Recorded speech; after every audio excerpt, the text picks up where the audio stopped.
Hello दोस्तों, मैं उम्मीद करता हूं कि आप सभी बहुत अच्छे होंगे। दोस्तों, आज हम बात करने जा रहे हैं एफडी लिमिटेशंस के बारे में। एफडी लिमिटेशंस आप सबको पता होना चाहिए कि हमारे देश में सबसे ज़्यादा एफडी करवाई जाती है जब भी पैसे बचाने की बात आती है। चूँकि हमारे देश में बहुत सारे लोग एफडी तो करवाते हैं, लेकिन उनको एफडी के लिमिटेशंस के बारे में पता ही नहीं होता। आपको पता होना चाहिए इनकम टैक्स ऑफ इंडिया की नज़र एफडी के ऊपर भी रहती है और आपको दोस्तों इसके बारे में अवेयर होना चाहिए, नहीं तो आपकी इनकम टैक्स से संबंधित भी प्रॉब्लम आपको हो सकती है। क्योंकि जैसे जैसे ये समय आपका बढ़ता जा रहा है और जैसे जैसे बैंकिंग सिस्टम इम्प्रूव हो रहा है, तब आपको बहुत ज़्यादा दिक्कतों का सामना करना पड़ सकता है, क्योंकि अब सीधे नोटिस आते हैं और आपके ऊपर प्रॉब्लम शुरू हो जाती है। सबसे पहले दोस्तों हम बात करेंगे आज की वीडियो में कि एफडी कितने की करवानी चाहिए, उसकी लिमिट आपको पता होना चाहिए। इसके साथ दोस्तों जनरल पीपल और सीनियर सिटीजन के लिए एफडी के लिमिटेशंस अलग अलग हैं, जिनको आपको बहुत अच्छे से समझना है, जिसमें मैं आपको एक एक इन्फॉर्मेशन दूंगा। इसके साथ दोस्तों टैक्स अबव लिमिटेशंस, दोस्तों जो टैक्स कितना है, कितना लगता है, इसके बारे में हम आपसे बात करेंगे। इसके साथ दोस्तों हम आपको कैलकुलेटर की मदद से भी बताएंगे कि कैसे आपको टैक्स से बचना है और कितने का टैक्स आपके ऊपर लगाया जा सकता है। इसके साथ दोस्तों हम आपको बताएंगे फॉर्म 15G, 15H और 26AS। ये तीनों फॉर्म दोस्तों एफडी में बहुत ज़्यादा इंपॉर्टेंट होते हैं। चूँकि बहुत सारे लोग इसके ऊपर ध्यान ही नहीं देते। आप लोगों को मैसेज भी आता है इस फॉर्म के बारे में, तब भी आप लोग इस बारे में ध्यान नहीं देते हैं। क्योंकि आपको सब कुछ इस वीडियो में बताने वाला हूं, तो इस वीडियो को पूरा देखिए ताकि आपको एक एक जानकारी दोस्तों समझ में आ सके। आप ये जानकारी देख रहे हैं मेरे साथ, मैं अमित सैनी, आपका स्वागत है मेरे चैनल बैंक को जानो में। अगर आपको वीडियो पसंद आए तो चैनल को सब्सक्राइब करना, वीडियो को लाइक करना दोस्तों ना भूलिएगा। सबसे पहले हम यहाँ पे दोस्तों बात करने जा रहे हैं कि अगर आपकी एज 60 साल से कम है तो यहाँ पे दोस्तों आपको पता होना चाहिए कि आप जनरल पब्लिक में, यानी मेरी एज अभी दोस्तों 27 है, तो मैं जनरल पब्लिक में आता हूँ आपकी तरह। इसके साथ दोस्तों अगर आपकी एज 60 साल से ज़्यादा है तो आप सीनियर सिटीजन में आते हैं। ये दोनों पॉइंट आपने समझ लिए होंगे। अब हम चलते हैं और इम्पोर्टेंट जानकारी की ओर। सबसे पहले यहाँ पे हम बात करेंगे दोस्तों एफडी लिमिटेशंस के लिए, तो यहाँ पे दोस्तों हम बात करने वाले हैं जनरल पीपल यानी हमारे जैसे लोगों के लिए। इसके साथ दोस्तों सीनियर सिटीजन के लोगों के लिए यानी हमारे दादाजी लोगों के लिए। यहाँ से दोस्तों आपको पता होना चाहिए कि हमारे देश में बहुत सारे बैंक हैं और आप किसी भी बैंक में अपनी एफडी को करवा सकते हैं और कितनी भी एफडी यहाँ पे आप करवा सकते हैं। इसके साथ दोस्तों जो एफडी करवाने के लिए मिनिमम बैलेंस होता है वो भी अलग अलग बैंकों का दोस्तों यहाँ पे अलग अलग होता है। तो दोस्तों आप बैंक में मिनिमम 1000 रुपए एफडी को करवा सकते हैं और यहाँ पे सबसे मिनिमम रेंज होती है 1000 रुपए और यहाँ पे दोस्तों लिमिट नहीं है। आप कितने भी पैसे एफडी में इन्वेस्ट कर सकते हैं, बस आपको सही बैंकिंग इन्फॉर्मेशन होनी चाहिए। और इसके साथ दोस्तों यहाँ पे अलग अलग बैंकों का अलग अलग यहाँ पे डिफरेंट तरीके का इंटरेस्ट होता है, जिनके बारे में आपको अवेयर होना है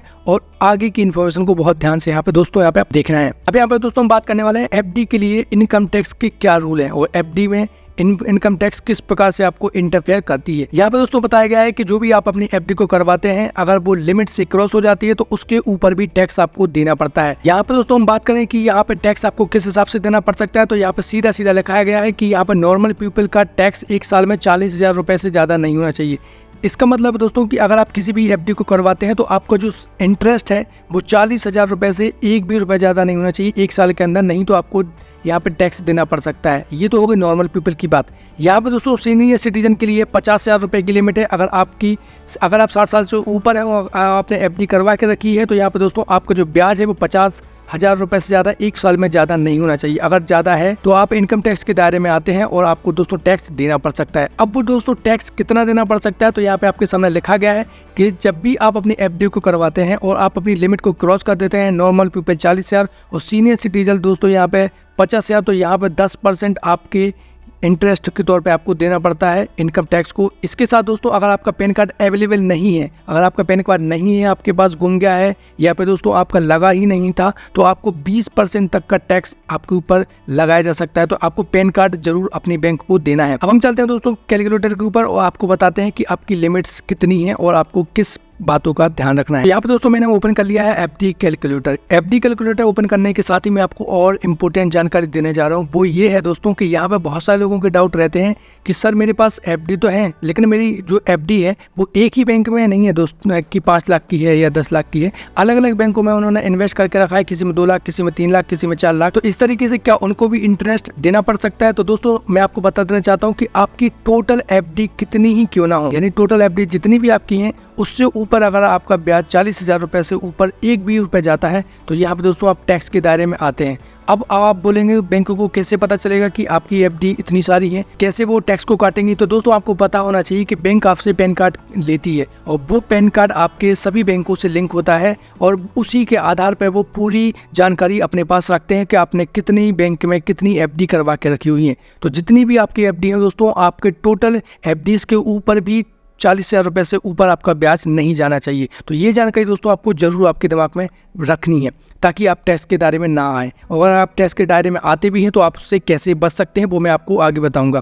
सबसे पहले दोस्तों यहाँ पे मैं बताना चाहता हूँ कि मान लीजिए आपकी जो एफडी है वो आपने करवा के रखी हुई है अलग अलग बैंकों में या किसी भी सेम बैंक में, वो है 5 लाख रुपये। 5 लाख रुपये आपने करवा के रखी है। अगर रेट ऑफ इंटरेस्ट जो एफडी के ऊपर मिलता है तो मिनिमम दोस्तों यहाँ पे नॉर्मल पीपल के लिए जो इंटरेस्ट रेट है वो अधिक हमें यहाँ पे लेके चल रहे हैं, तो यहाँ पे 7.3 के हिसाब से लेके चलते हैं। तो यहाँ पे अगर आपने 5 लाख रुपए की एफडी करवा के रखी हुई है और आपकी जो रेट ऑफ इंटरेस्ट 7.5 के आसपास है, 7.3 है, तो यहाँ पे आप देख पा रहे होंगे 1 साल में आपकी जो इंटरेस्ट है वो यहाँ पे बन रहा है, वो बन रहा है 37,511, जो कि आप यहाँ पे सेफ हैं। यहाँ पे आपको कोई भी टैक्स नहीं देना है। यहीं पे दोस्तों अगर हम बात करते हैं 6 लाख की, तो यहाँ पे आप देख पा रहे हैं 7.3 के हिसाब से आपके जो रेट ऑफ इंटरेस्ट बन रहा है वो 45,000 रुपये है। यानी कि अगर आपकी 6 लाख से ज़्यादा की एफडीज़ हैं अलग अलग बैंकों में तो आपको 1 साल में 40,000 रुपये ब्याज मिल रहा है और आपको 40,000 रुपये के ऊपर आपको टैक्स देना है। ये आपको डायरेक्ट आपके दिमाग में होना चाहिए। यही हम दोस्तों बात करें सीनियर सिटीजन के लिए, तो यहाँ पे मैं लेके चलता हूँ 5 लाख रुपए अगर आपने इन्वेस्ट करके रखे हैं एफडी में, तो इनकी जो मैक्सिमम यहाँ पे मैं बात करूँ रेट ऑफ इंटरेस्ट 8% रहती ही है किसी भी बैंक में। अगर इससे कम है तो यहाँ पे आप उसको कैलकुलेट करके पहले से देख लीजिएगा। 5 लाख इन्वेस्ट करके रखे हैं, आपकी रेट ऑफ इंटरेस्ट यहाँ पे है 8%, तो यहाँ पे आपका जो 1 साल में इंटरेस्ट बन रहा है, जो रिटर्न बन रहा है आपको, वो मिलेगा दोस्तों 41,216 रुपये। अगर आप यहाँ पे हम बात करें कि ये जो इन्वेस्टमेंट है वो 6 लाख रुपए की अगर आपने एफडी करवा के रखी है, 8% का अगर आपका इंटरेस्ट रहने वाला है तो आपकी यहाँ पे 49,000 रुपये 559 आपका आता है। यानी कि आप 5 लाख तक और 6 लाख तक तो पूरी तरीके से सेफ हैं, क्योंकि आपको पता होना चाहिए कि सीनियर सिटीजन के लिए 50,000 रुपये एक्सेसिव लिमिट है, उसके बाद आपका TDS काट लिया जाएगा। अगर हम बात करें मान लीजिए सीनियर सिटीजन है और आपकी यहाँ पे 8% के हिसाब से 6.5 लाख रुपए आपने इन्वेस्ट करके रखे हैं, यानी कि अब आप यहाँ पे इनकम टैक्स के दायरे में आ चुके हैं और 53,581 रुपये आपकी 1 साल में रिटर्न आपको मिलने वाला है एफडी के ऊपर। इसका मतलब है दोस्तों आपको भी टैक्स 10% देना पड़ सकता है। तो यहाँ पे दोस्तों आपको इसी तरीके से आपको एफडी कैलकुलेटर खोलना है और उसको पहले यहाँ पे कैलकुलेट करके देख लेना है कि टोटल एफडी जितनी भी बैंकों में आपने करवा के रखी हुई हैं उसको एक साथ कैलकुलेट करेंगे हम, और कैलकुलेट करने के बाद उसकी इंटरेस्ट रेट कितना है उसका एवरेज निकाल के यहाँ पे हम उसको डाल देंगे और एक साल में हम देखेंगे कि क्या हमें 50,000 रुपये से ऊपर सीनियर सिटीजन में प्राप्त हो रहा है। अगर हो रहा है दोस्तों तो पहले से ही आपको तैयार हो जाना है, और जो मैं आपको बताने वाला हूँ कि कैसे आप टैक्सेस से बच सकते हैं वो फॉर्म आपको बैंक में भर के पहले ही दे देना है, ताकि आपके जो टैक्सेस हैं या TDS है वो ना काटा जाए। उसके बाद दोस्तों अगर आपका TDS काटा भी जाता है तो आप उसको कैसे वापस प्राप्त कर सकते हैं वो भी मैंने आपको इसी वीडियो में अंत में बताया है 26AS फॉर्म के माध्यम से, उसको भी आप अच्छे से समझ लीजिएगा। तो इस वीडियो को पूरा जरूर देखें ताकि आपको सही जानकारी मिल सके। तो यहाँ पे दोस्तों सबसे पहले आता है आपके सामने फॉर्म नंबर 15G। ये फॉर्म नंबर दोस्तों होता है 60 साल से कम लोगों के लिए, यानी हम जैसे लोगों के लिए जिनकी उम्र 60 साल से कम है। ये फॉर्म नंबर 15G आप लोगों के लिए ही है। अगर आपको लगता है कि आपका ब्याज 1 साल में 40,000 रुपये क्रॉस कर सकता है तो आप ये फॉर्म नंबर 15G बैंकों को भर के दे सकते हैं। इससे आपका TDS नहीं काटा जाएगा, यहाँ पे आपको किसी भी प्रकार की दिक्कत नहीं आएगी। इसके बारे में हम दोस्तों और भी जानते हैं कि अगर आपकी एज 60 साल से कम है तो आपको फॉर्म नंबर 15G भरना है। इसके साथ दोस्तों फॉर्म नंबर 15G जब भी आप भरेंगे आपको एफडी करवाते समय ही भर देना है।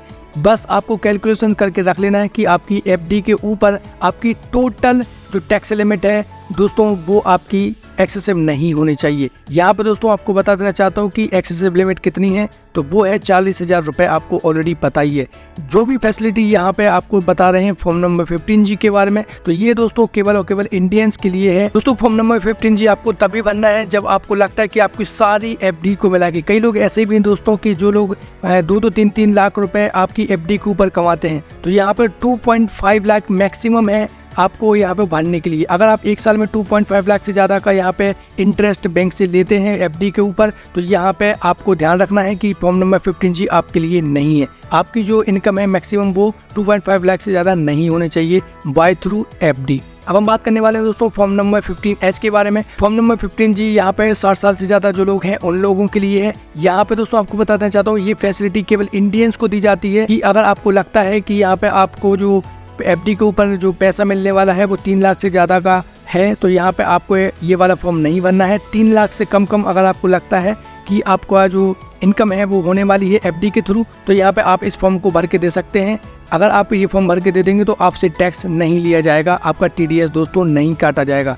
ध्यान रखना है आपको कि फॉर्म नंबर 15H जो भी आप भर के देंगे वो स्टार्टिंग में ही भर के देना है, आप बीच में इस फॉर्म को भर के नहीं दे सकते हैं। और एक और चीज़ मैं आपको बताना चाहता हूँ कि जितनी भी आपकी FD है भले ही वो अलग अलग बैंकों में है, तो आपको हर बैंक में दोस्तों यहाँ पे फॉर्म नंबर 15H भर के देना है, जैसा कि मैं आपको ऑलरेडी। अब हम बात करने वाले हैं दोस्तों फॉर्म नंबर 26S के बारे में। तो दोस्तों ये फॉर्म नंबर 26S एक स्टेटमेंट होता है जो कि TDS आपकी बैंक आपकी FD के ऊपर काटती है। तो यहाँ पे ये फॉर्म नंबर 26 आपको भरना पड़ सकता है। जो भी आपका TDS कटा होगा वो आप इनकम टैक्स का फॉर्म भरने के बाद वापस प्राप्त कर सकते हैं। तो यहाँ पे दोस्तों आपको ध्यान रखना है कि जब भी आप अपनी इनकम टैक्स ऑफ इंडिया का फॉर्म भरने वाले हैं तो 26S का ये जो फॉर्म है वो डाउनलोड कर लेना है आपको, और उसको डाउनलोड करने के बाद आपको देख लेना है कि क्या आपके FD के ऊपर आपका टैक्स कटा है। अगर टैक्स कटा है दोस्तों तो आप उसको वापस प्राप्त कर सकते हैं फॉर्म नंबर 26S को भर के।